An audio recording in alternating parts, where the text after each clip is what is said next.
R-A-S-S-L-I-N, that's wrestling.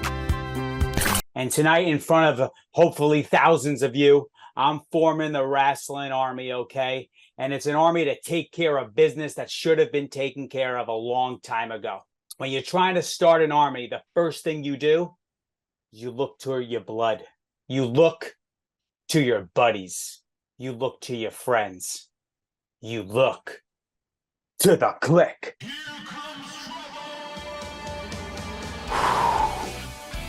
Ladies and gentlemen, it's your guy, old BT Double B, the man who's made for TV. And me and Nick, we've been working in the background for months now, and we've been talking, we've been conspiring, and we have realized that we are going to bring Rasslin back from the dead. And who better to bring in than the guy who gave Brandon Walker the inspiration to start wrestling, the inspiration to get involved in professional wrestling. Oh, Big Trouble, Ben Bishop. So, Nikki, thank you for bringing me a part of this pirate shit, bringing me on, and we're ready to rock. Let's get going. Let's get right to it. You know, Big Trouble, they were saying, I've been doing I did like 5 shows solo recently, right? I did 5 shows solo. People like it, people hate it. Who the fuck is this guy? I get the whole thing. But the one main thing I got, and I get it, is that I needed a number. I needed someone with me. I needed someone to bounce off because people like the conversation. They love to talk wrestling, and I love to talk wrestling. And I was like, let me get an actual wrestler, number one. And also, if someone gives me shit, now I got a big heavy. Now I got my big sexy. You got your Diesel. Diesel, the Heartbreak Kid. You're also a day one guy. You're day one wrestling. So this isn't like I'm going out and I'm finding someone, I'm bringing in like new regime here. This is Big Trouble. Ben Bishop was before me.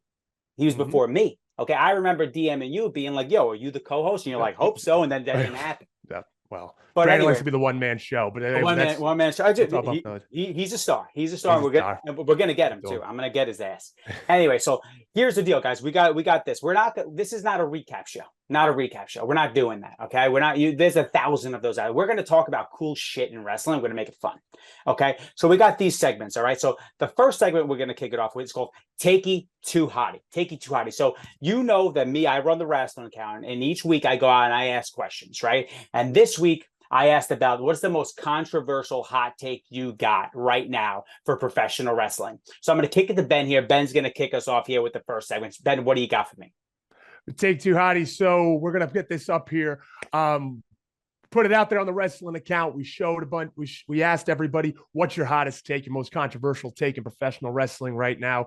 And I saw somebody talk about that Gunther, or whatever you want to call it, doesn't do it for them. Inside and outside the ring. I don't know what that means, but for years, people have been clamoring. I want more of a realism to professional wrestling. They were getting sick of the cartoony stuff. They didn't want that. Now, all of a sudden, you got this guy who comes in, who exudes just realism, who exudes that he's got an actual legitimateness to him. Look at him. He walks around. He carries himself like a star. He hits hard. He has a faction with him. He's got 2 guys behind him, and there is nothing but this guy is going to go to the top. And if you can't get behind Gunther, then I don't even think you're a professional wrestling fan.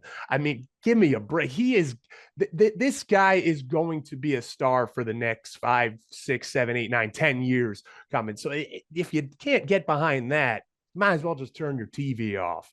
Gunther has literally everything, right? It's like, it's the perfect marriage of everything that you look for. Number one, he's great in the ring. He can go in the ring, which the Marks love. The Marks love the stuff in the ring. Okay, so you got that check. Number 2, he's got a look and he's got a size, right? Exactly. Check. He's got a cool-ass faction, cool-ass theme song, great entrance. Check, right? He's got a character. So what's missing there? And he has a title that he has actually kept. Absolutely. Yeah, there is nothing he's missing. Absolutely nothing. He came from the indies. He was on all the top independent promotions. So like you said, all the Marks, they love that. They love that this guy is kind of like one of them, right? He was in the shows with the 100, 200 people. He was a little heavy. He was a little heavy. He was a little heavy. He was a little heavy, but you know what? He moved the way he can move, the way he can hit. It just brought so much legitimacy to professional wrestling in any match he was in. And as a big man, yeah, he's not the tallest guy. He's probably 6'3", 6'2"-ish, 6'3"-ish, but he works. He's probably right now, and this is coming from a big man, 6'12", 15% of a metric ton. You know it all. This is coming from me. He is one of the best big men to watch in wrestling. The way he works, the way he wrestles, bar none, he's the best big man in wrestling right now. Yeah, no, I mean, Gunther is one of the guys that, like, when he's on the TV, you're not changing the channel. So here's mine. So okay, so there were a bunch. I got like 34 replies to this like immediately, so I know when there's a heater of a question, it's a good one. So here's this one. It goes from Wang Wallbangers. That's this guy's name. Wang Wallbangers. Maybe a big fan of the Headbangers. Because I'm no geek gatekeeper, but Jesus Christ, sure wish most wrestlers would sell more. So yes, absolutely. I don't even think that's a controversial take. And it's not because I understand what they're trying to do. Like, they're trying to put on a show, and obviously genres have changed, styles have changed. But sometimes it's like, man, I've seen 3 Canadian destroyers off a ladder here. Just lay down for a little bit. Just a little bit. That's all I'm asking. Just a little bit. Just lay down. Show me a little bit of pain. Don't give me the kick up, super kick right after he gets Canadian destroyed. Folks, if you don't know, the mat hurts. It's not a pillow. It's not a mattress. It doesn't feel good. It hurts. And wrestlers should be able to let people know that it hurts. And the age-old adage, if you're not selling, no one's buying, right? So if you're not going to sell, it's going to take people out of it. Now, I don't know what this whole, like, people started watching to get them not want to sell. I don't know if it's like the Japanese style or the lucha style. And I'm not going to get into that. I'm not going to bury any type of style or anything like that. To each their own, right? But something about this new age of wrestling and guys just popping up from everything, falling off ladders, going off the top rope, and Canadian destroyer into a super kick, into a power bomb, into a who knows what, what happened? Where did we lose this? Where did we lose, like, I want to build I want to build up to that spot too. Like, when that happens, I want to be like, are they going to finish this match like without the finisher? Because that looked pretty damn crazy.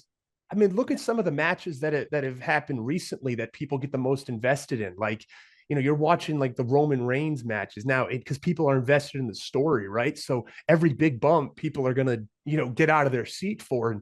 And we know Roman, he's not doing all this crazy stuff. He ain't coming from the top rope. He ain't doing the indie-rific stuff in the ring. Everything he does builds up to that finish, builds up to that moment. And he takes his time too. He'll walk around the ring. He'll walk around the ring, and like, you could just feel the fans just kind of like calculated. Guys like that, like the Ortons and the Cenas, and they take their time and they let everything resonate. Yeah. And there's no need to do all this stuff. And it's work smarter, not harder. And what a lot of veterans say is, do things you know how to do. Don't do things you don't know how to do. Right. And everything's going to look clean. And if it's and it can be so simple, you don't have to do all this stuff. And you can let things resonate. Let the fans come in, let them understand, let them be part of it. If you're doing too much, it's a fireworks display. It's bang, bang, bang. And you got the finale, bang, bang, bang, bang, bang. And you're going to get sick of it. And there's room for matches like that. But hey, like, maybe one on a card. We don't need like 50. Of course. I got a bonus for you though. I got a bonus one for you. Swerve. Here's a swerve.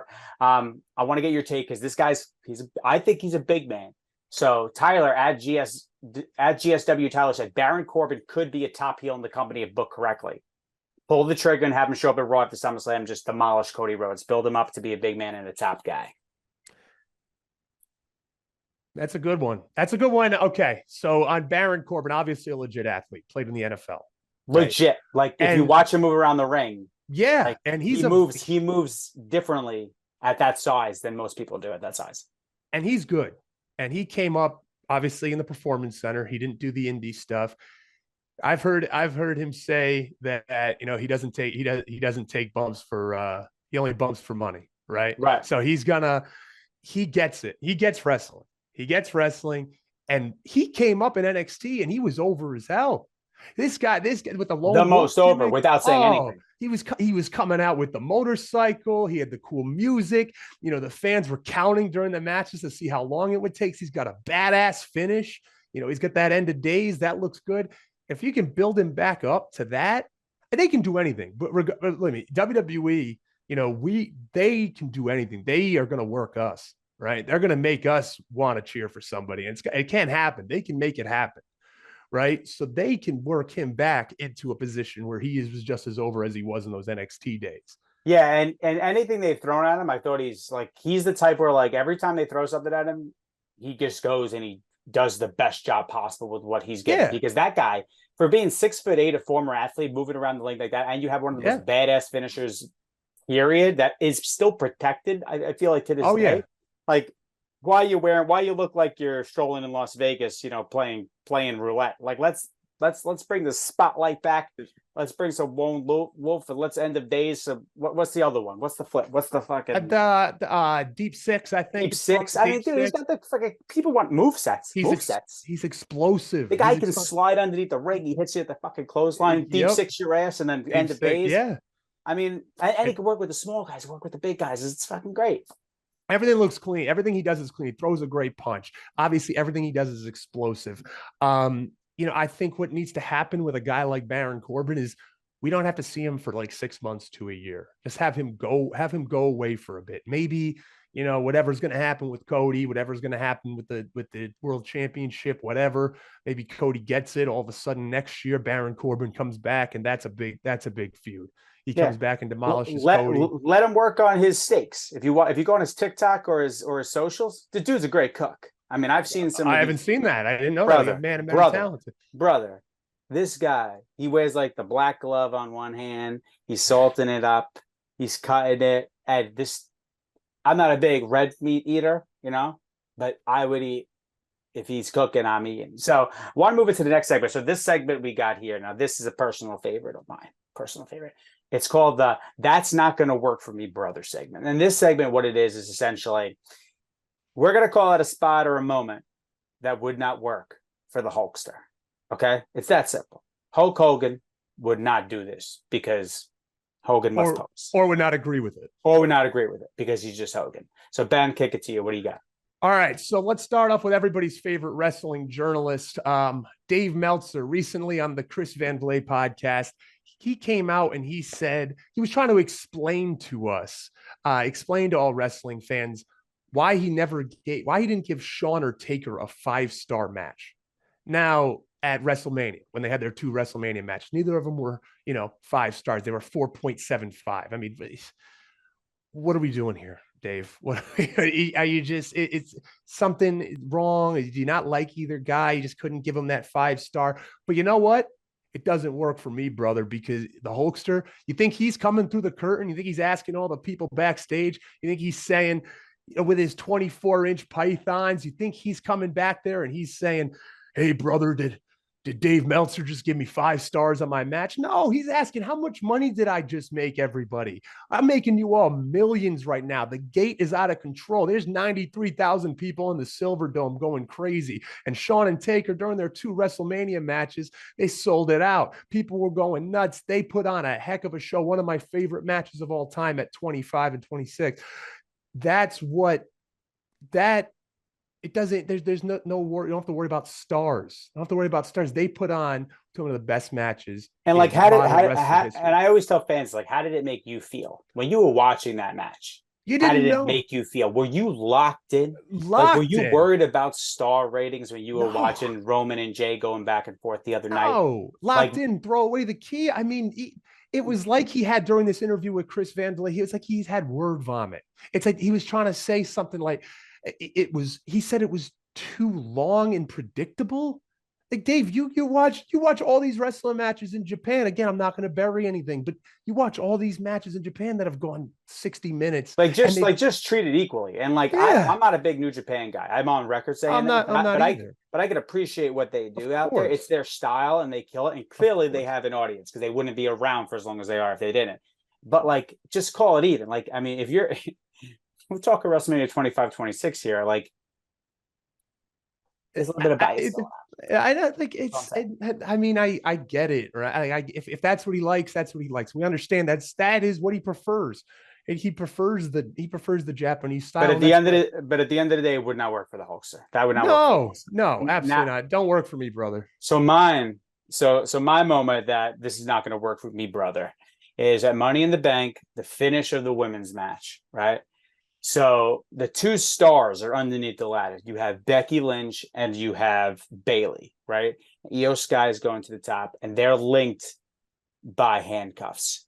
So in that way, Hogan would be the star. He would be the one in handcuffs. That spot's not going to work for me, brother. Why? And here's why. Because I got the 24-inch pythons. You want me to be walking around with these right here? I'm telling the kids to take their vitamins. I'm telling them to say their prayers. Now the prayers don't work. The vitamins don't work. And I'm supposed to be the man with the 24-inch largest arms in the world. And now I can't break handcuffs. I can't even push over the damn ladder. That doesn't work for me, brother. You can't lie to the kids. You can't lie to those Can't kids. lie to the kids. Don't little lie hoaxers. To the kids. Little hoaxers. Those little hoaxers out there, they're sitting there and they're just going to be like, man, Hulk Hogan can't even push over a ladder at Home Depot. It's just not right, man. Ain't going to work for me, brother. Next segment. And thanks to the hoaxer for being the hoaxy, all you jabroni marks out there without a life, don't know a shoot without working into a shoot. We're going to the next segment here. This is Ben's segment. This is not my segment. I'm 5'0" nothing, 100 nothing, jawline chiseled out of Mount Vesuvius, but I'm not a big man. This is big man shit. So Ben, what's the big man shit moment, or what do we got here? Big man shit moment of the week. We're gonna just decide who's coming in, who's making a big impact every single week, who's showcasing big man shit. And I was always have to be a big man, but it's just like, Nikki, you might, physically be shorter, but you have you have the personality and you exude big man shit. So it's okay. It's okay. It's not always about, the physically, it's about the mental big man shit. I love that. So big man shit of the week. Spin zone, but yeah. I'm going to give it. And I was wrong about this guy. I was definitely wrong. I heard a few interviews of this guy and I passed judgment, as I shouldn't have. I didn't think he cared enough. I didn't think that he actually wanted to be a professional wrestler. I just thought he was doing it for the money, which is okay. Nothing wrong with that. But I just didn't think he was going to work out. But this week kind of proved me wrong because I saw something in this guy.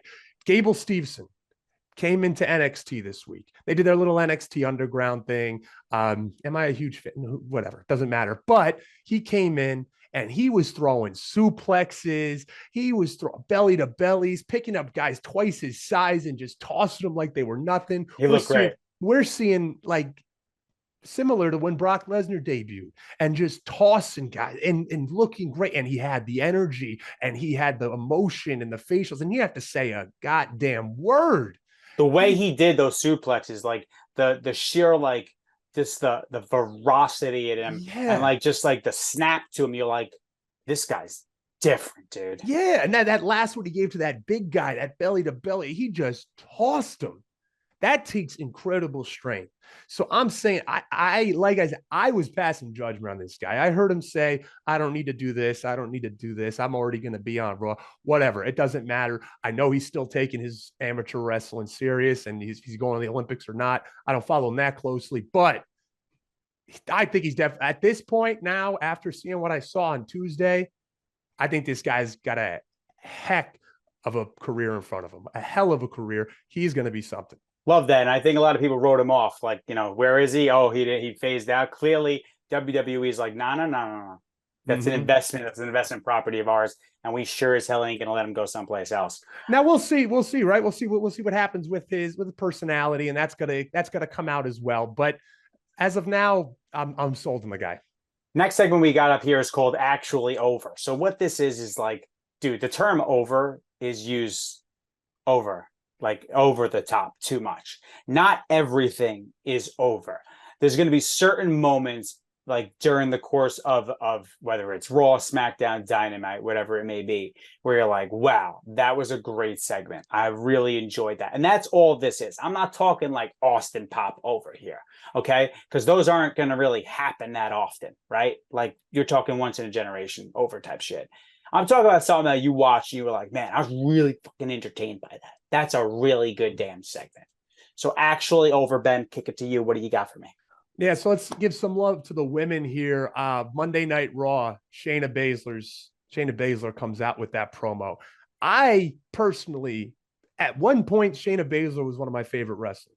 She was in NXT. This was like the 2000, like 2019 when she had the championship. She was having great matches, and I was hooked. I was hooked on her because of her believability, because of her attitude, her swagger. I thought she was great. Now she's taken a back seat in the last few years, right? Whatever it may be. Who knows? Time. Big time. And yeah, and she's been in the background of the women's tag championships and just kind of bopping around, face heel, whatever.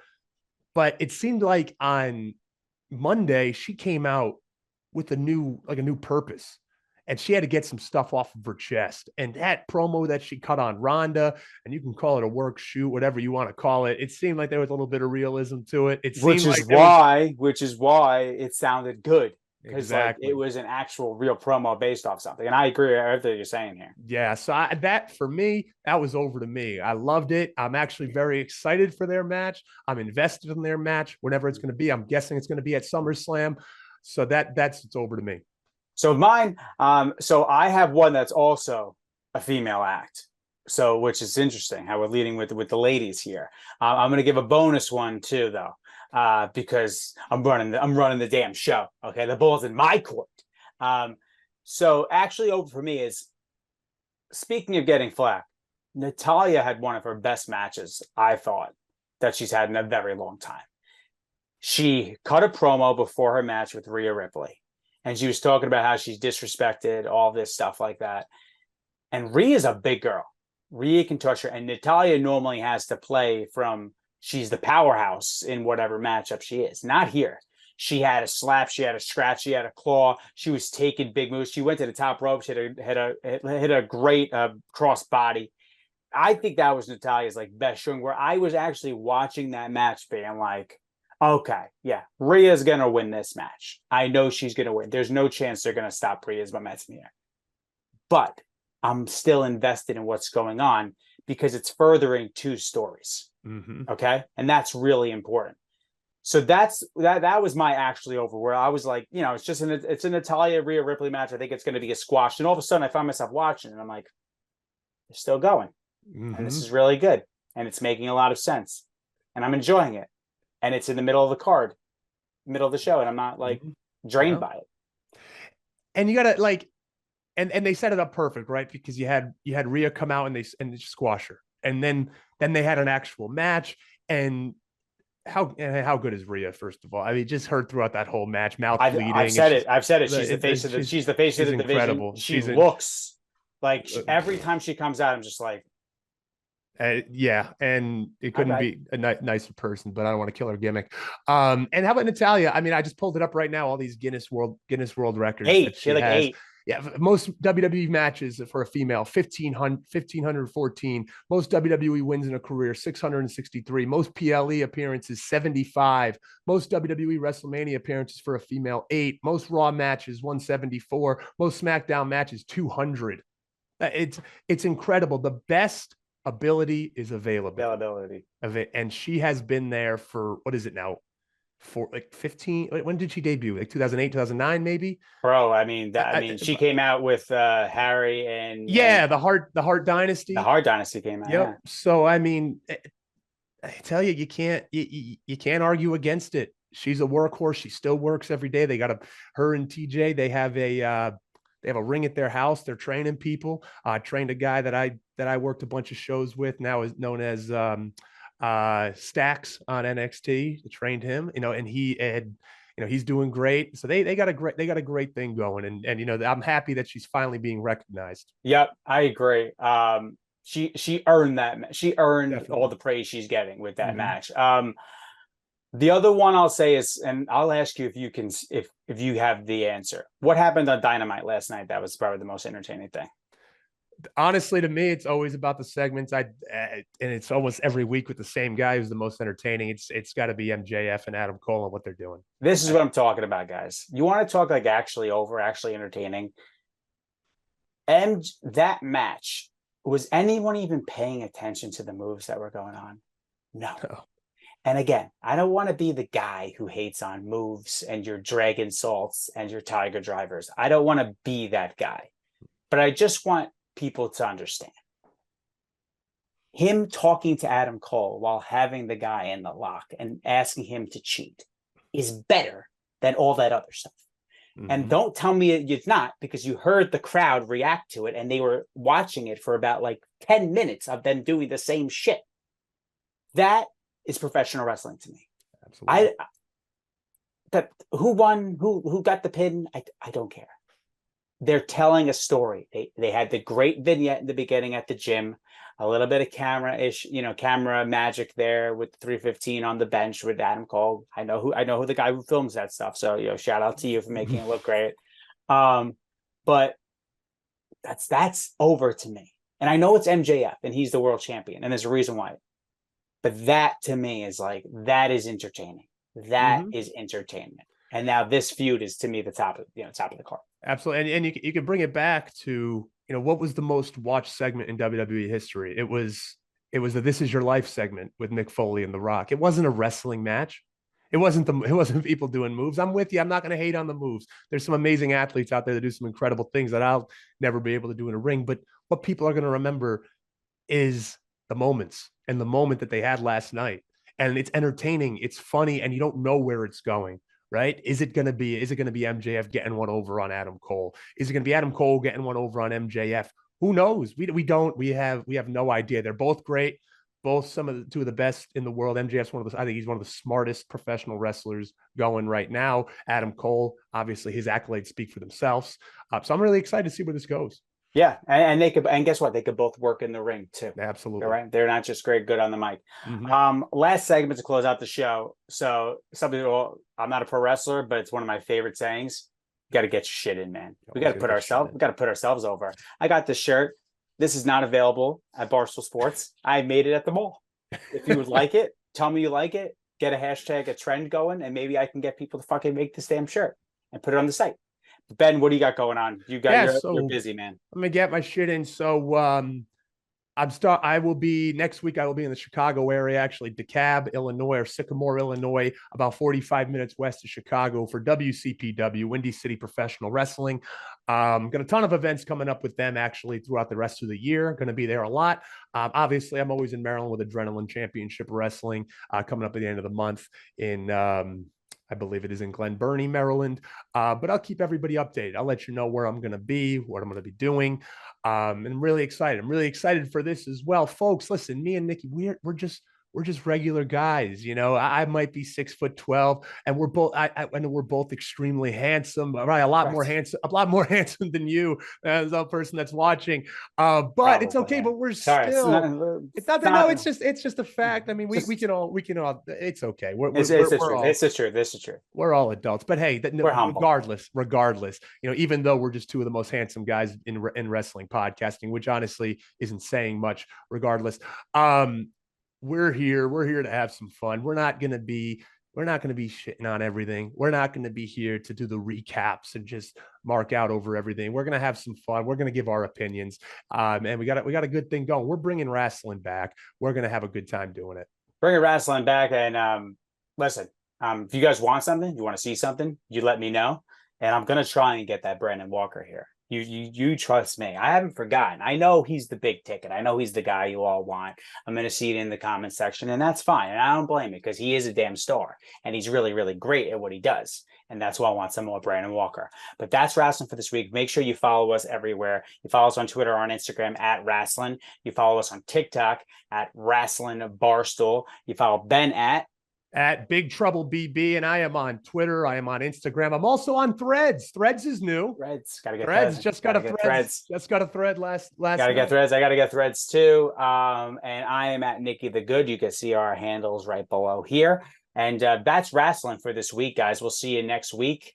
And that's it. You damn marks.